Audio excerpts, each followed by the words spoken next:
Bonjour tout le monde, on continue notre découverte de l'Amérique, Amérique du Nord.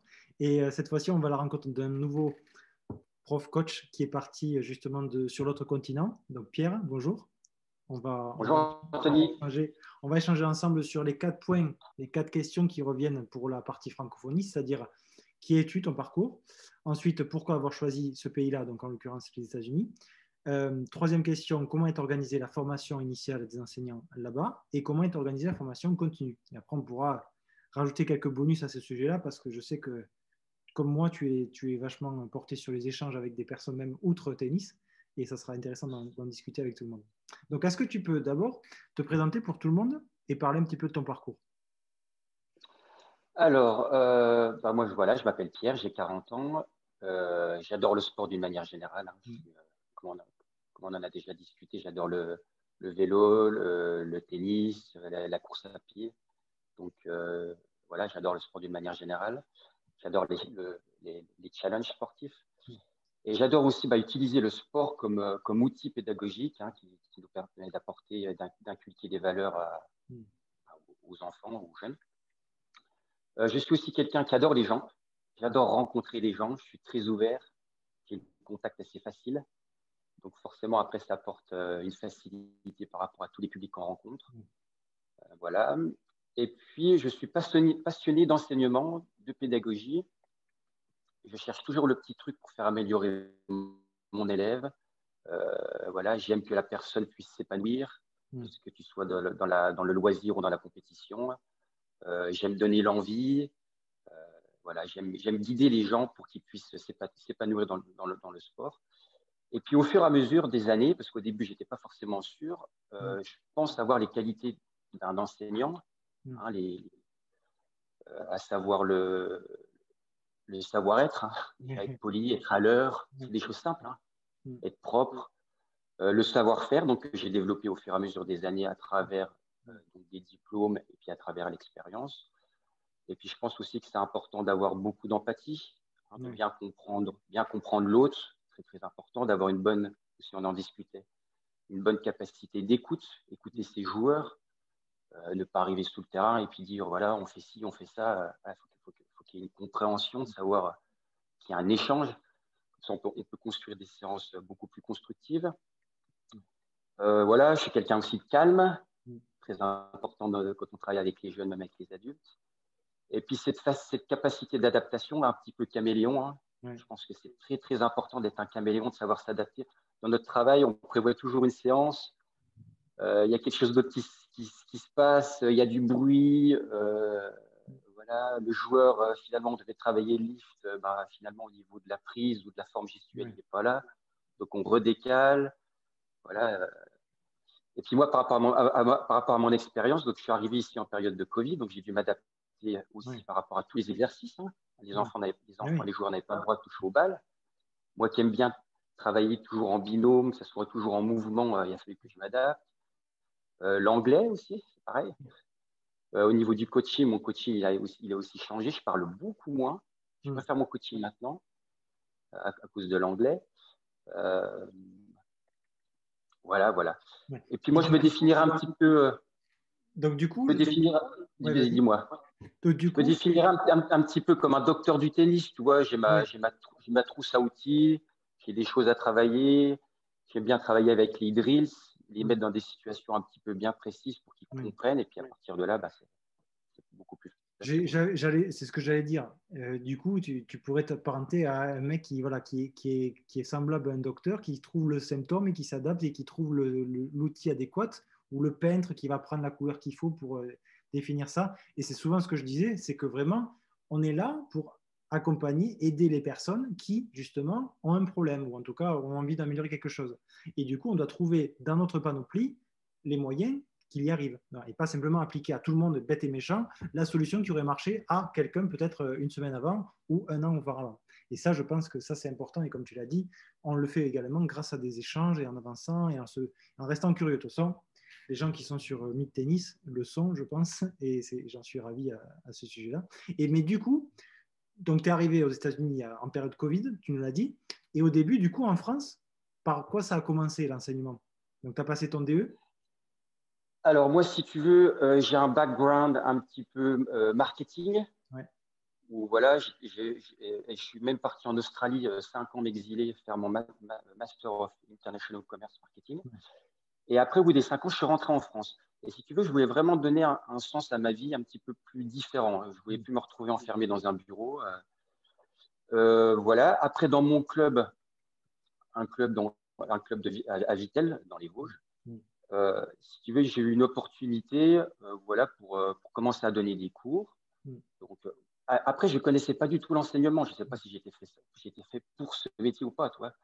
Donc, j'ai passé mon CQP, on m'a donné des groupes en charge. Et puis là, il y a un déclic qui s'est passé. Voilà, j'ai eu un formateur qui m'a donné le goût, l'envie. J'ai commencé à gratter en surface, à tenter des choses. Et puis je me suis dit, voilà, bon, bah, Pierre, je crois que c'est ton truc. Ouais. Donc ensuite, j'ai été passer mon DE. Voilà. Et sur mon DE, donc j'ai validé le projet, j'ai validé l'entraînement et j'ai loupé malheureusement l'enseignement. D'accord. Donc, après, je me suis donné un petit peu de temps. Je voulais gagner un petit peu en expérience. Voilà. Donc, j'ai fait quelques formations complémentaires. J'ai fait Soyez Pro avec Ronan Lafay. Oui. Où là, c'était un petit peu un déclic aussi. Cette approche mentale du jeu. J'ai vraiment bien aimé cet aspect-là parce que tu sois 4e série ou que tu sois seconde série, voilà, le mental est tellement important en match. Après, je suis toujours resté connecté aussi et intéressé par Olivier Le Thor, tout ce qu'il fait, ses livres. Voilà, c'est super intéressant. Olivier qui sera interviewé normalement au mois de. Je pense que on va essayer de se caler. On s'est calé, mais il faut qu'on le fasse soit fin mai, soit début juin. Donc, de toute façon, quand vous allez entendre notre interview là, je pense que ce sera tourné. Et du coup, normalement, en juin, on pourra entendre Olivier et les partages qu'il aura à nous faire d'une richesse à chaque fois extra. Il est déjà venu sur des lives et vraiment vraiment super. Un passionné passionnant. Ah ouais, c'est secret, voilà, tout apporté par le jeu. Et tu vois, c'est intéressant parce que je trouve que Olivier, il apporte des choses par rapport à notre Galaxy Tennis où il y a un trou, tu vois, hein, et en faisant plein de choses par le jeu, c'est tellement riche. C'est clair. C'est super intéressant. Et puis, donc voilà, si tu veux, le temps est passé, j'ai pris un peu plus d'expérience, j'ai fait quelques formations complémentaires. Et puis après, il y a eu cette opportunité de partir aux USA. Voilà. Ah ouais. Donc donc là vient comment cette opportunité? Alors en fait, moi, j'ai pas trop le choix. C'était, si on en a parlé avec ma femme. Ma femme, elle est ingénieure dans une multinationale où il y a eu une opportunité, si tu veux, de partir à l'étranger en contrat d'expatriation. Donc on a pris le pour et le contre, si tu veux, pour voir si ça pouvait le faire. Et puis voilà, on a aussi une petite fille. Et puis on a décidé de partir et d'y aller. Voilà. C'est top. Et on est arrivé 2 semaines, si tu veux, avant que le Covid hit, ça tape. Voilà, donc bon, c'est pas été forcément facile. Et puis les choses se sont mises en place. On a trouvé une école pour notre fille. Et puis après, bah moi. Donc toi, quand tu arrives là-bas, tu n'as pas pour l'instant, tu n'avais pas de club, du coup. Non, j'avais pas de club. Ouais. Alors, si tu veux commencer, pour la petite histoire, ma femme fait une présentation dans une de ses réunions. Elle parle un petit peu de sa vie, enfin qui elle est. Et puis elle dit, bah voilà, mon mari, il est enseignant de tennis. Et puis bah, il y a un de ses collègues qui appelle et qui fait, bah voilà, nous c'est le Covid, il n'y a pas de sport. Est-ce que Pierre pourrait s'occuper de notre petite fille Emma? Et puis je commence à donner un cours comme ça. Ensuite, je me retrouve sur un terrain. Il y a un coach qui me voit faire un entraînement. Il me dit, ah dis donc, moi, j'aime bien j'utilise un petit peu de matériel, un petit peu comme Olivier, des dés. Les enfants, ils jettent un dé en l'air, ils choisissent le numéro, des ballons qui roulent. Le mec, il me dit, ta séance est super intéressante. On recherche des coachs motivés comme toi, avec de l'enthousiasme, pour venir à l'académie. Tu n'as qu'à appeler le manager. J'appelle le manager, on fait un Zoom call, et puis en fait, je me retrouve totalement dans cette personne, la même philosophie, la même approche. Il me dit, Pierre, ok, je te donne rendez-vous sur un terrain, on fait une séance ensemble. Pas de souci, Greg, on y va. Et puis voilà, on fait une séance ensemble, il me teste un petit peu, il me dit comment tu ferais ça, comment Ouais. tu vois les choses, quel correctif, tout. Et ça se passe super bien. Ouais. Euh, et il me dit, bah, si tu veux, c'est parti, quoi. Ouais, Donc, du coup, bah, je travaille pour eux, pour l'académie, où dans cette académie, en fait, on propose donc, à des enfants, ça commence 6-8 ans, 8-10 ans, mhm, jusqu'à 14 ans, aussi sur des groupes adultes, mhm, principalement loisirs, et tu as aussi ce qu'ils appellent des private lessons, mhm. les LBL, Lesson by Appointments, où là, tu fais plus voilà, du coaching, de la leçon individuelle avec des Ouais, travaux un petit peu plus précis sur notamment des jeunes et aussi des adultes. Voilà. d'accord. Et du coup, tu me dis entre 14 et 18, du coup, il n'y a pas grand monde. Non, non, il n'y a pas Ouais. grand monde. Alors, si tu veux, justement, moi, j'ai apporté quelques propositions. Mhm, Ils sont plutôt contents de mon travail, tu vois. Bon, bah, voilà, je mhm. veux dire, les basiques, hein, tu arrives en France, Oui. tu fais tes séances, tout est organisé. Et effectivement, ça fait tellement qu'il y a une grosse demande de leçons individuelles Ouais. des enfants pour moi. Et puis voilà, donc moi je leur ai parlé, je voudrais bien un peu plus développer la partie compétition à l'académie. Ouais. Euh, voilà, proposer des suivis. Parce qu'on fonctionne ici, on fonctionne pas à l'académie, pas comme si tu veux en France sur une saison complète de septembre à septembre. On fonctionne sur un abonnement c'est des saisons. Donc la saison hiver, printemps, été, automne. Ouais, tu as Et une fois que quatre moments dans l'année. Ah ouais. Ouais. voilà. Et une fois que la saison est finie, si la personne ne se réinscrit pas, ça s'arrête, tu vois. Ouais. Donc essayer d'avoir un suivi un petit peu plus long sur des jeunes qui se débrouillent bien, Mhm. euh, voilà, sur cet aspect compétition. Pareil, on va essayer peut-être de voir que je m'occupe de certains jeunes pour les aider à avoir un scholarship, Oui. pour avoir une bourse, pour qu'ils puissent voilà, faire leurs études et puis à côté faire du tennis. Parce que le système ici à l'école, c'est pas forcément un petit peu comme nous. Tu fais du 9h, Mhm. 4h assis sur une chaise. Ouais. Hein, on sait bien aussi que les sciences humaines sont passées par là et que c'est pas adapté. Hein. Ouais, c'est clair. Donc voilà, on va développer cet aspect-là. À l'académie, comme je t'en parlais, c'est super intéressant parce que je rencontre des coachs. C'est une équipe internationale. Il y a un coach américain, il y a une brésilienne, il y a un coach sud-américain. Donc super, pareil. Moi, Ouais. dès que j'ai un moment, on discute ensemble, on partage nos petits trucs, nos enseignements. Moi, j'aime bien connaître son approche, par exemple, quand il fait des cours adultes débutants avec des Oui. adultes qui n'ont jamais pris une raquette en main. Comment tu débutes? On a chacun notre petite Oui. approche. Voilà, il y en a aussi, par exemple, il y a Coach Lezeb qui, lui, il enseigne aussi le baseball. Donc, comme je te disais, Oui. on peut parler de similitudes, de lancer de balles avec la pronation, avec les plans de frappe. Voilà, il y a aussi d'autres façons de coacher. Des fois, on fait du co-coaching sur 2 terrains. Mhm. Il y a un cours de 1h15 d'adultes. Hop, moi, je vais faire un atelier fond du cours, lui va faire un atelier volley. Mhm. Ensuite, on fait un petit jeu ensemble de fin beaucoup plus social. Et ça marche super bien. Quoi. Ça marche. Donc, pareil, toujours de l'adaptation.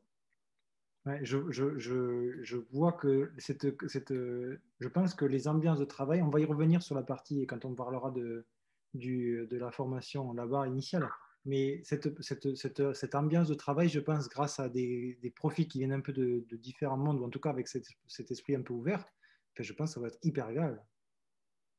Ah bah, c'est hyper agréable. Et puis, c'est pareil, tu te nourris toujours de Ouais. leur Ouais. expérience, Hmm. du petit drills que toi, que tu n'avais pas dans ta base de données, dans ma Ouais. boîte à outils que je n'avais pas. Qu'est-ce que je peux faire? Et Hmm. ils ont des visions. Voilà. Après, on se retrouve quand même sur tous les basiques, on est tous Oui, d'accord. Hein. oui, oui, oui. Et Et puis, tu si tu vois, veux, après, en même temps, dis-moi, Anthony. est-ce qu'ils sont plus. On a un petit décalage quand même sur Zoom, là. Il y a une différence. Et est-ce qu'ils sont quand même hyper attentifs comme nous on l'est en France sur la technique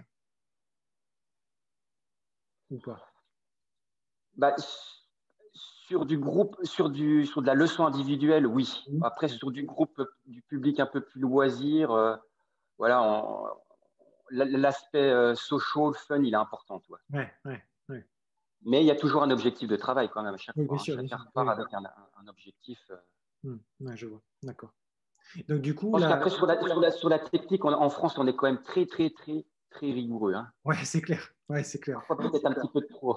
Peut-être un peu trop même. Mais bon, oui, c'est clair. Hein. Ça, c'est vrai que c'est. Bon, après, c'est vrai que quand tu parles de l'enseignement du tennis français, on est quand même très bien vu à l'étranger. Mais Ah bon, oui. il y a certaines choses, tu vois. Là, justement, on en parlait avec Marin qui, lui, est au Canada. Il dit, en arrivant avec un DE ici, au Canada, un DE français, là-bas, au Canada, c'est très, très bien vu, quoi. Et tu fais déjà, tu passes des étapes là-bas très facilement, entre guillemets. Donc, toi, sachant que tu avais passé ce DE en France, ça a été bien vu également. Il savait à quoi s'attendre. Si tu veux, tout de suite, dès que je lui ai dit que j'étais français, que j'avais travaillé en France dans mon club et ce que j'avais fait, Ouais, il y a d'autres Français qui avaient déjà travaillé pour lui dans son académie. ouais, La bonne réputation était là ouais, déjà. Tu vois. ouais, Donc, ils avaient déjà, les autres Français, et merci, ils avaient ouais, déjà véhiculé une bonne image qui ouais, favorisait qui m'a aidé. Hein. ouais, ouais. Tu vois, à chaque fois que je fais des interviews justement sur la francophonie, à chaque fois, les mecs qui sont français, qui partent à l'étranger, ils sont vraiment bien vus. On verra si ça continuera. Hein. Mais là, le prochain interviewé, il sera au Luxembourg. On verra si c'est le cas, mais j'en doute pas. Quoi. On a vraiment une formation qui est quand même très, très, très bien hein, et qui est vraiment bien vue à l'étranger. Après, à nous de l'entreprendre correctement. Mais voilà. Et donc, justement, entreprendre, ça rime vraiment souvent avec les États-Unis. Hein. Donc, tu as choisi les États-Unis un petit peu par défaut, mais qu'est-ce qui a, pas par défaut, mais en tout cas par choix un peu obligatoire, par professionnel, mais il y a quand même quelque chose qui vous a fait dire, plusieurs choses peut-être qui vous ont fait dire oui, allez, oui, on y va. Qu'est-ce qui t'a vraiment attiré dans ce monde-là ou est-ce que c'était simplement, ouais, ben, on est obligé, on y va?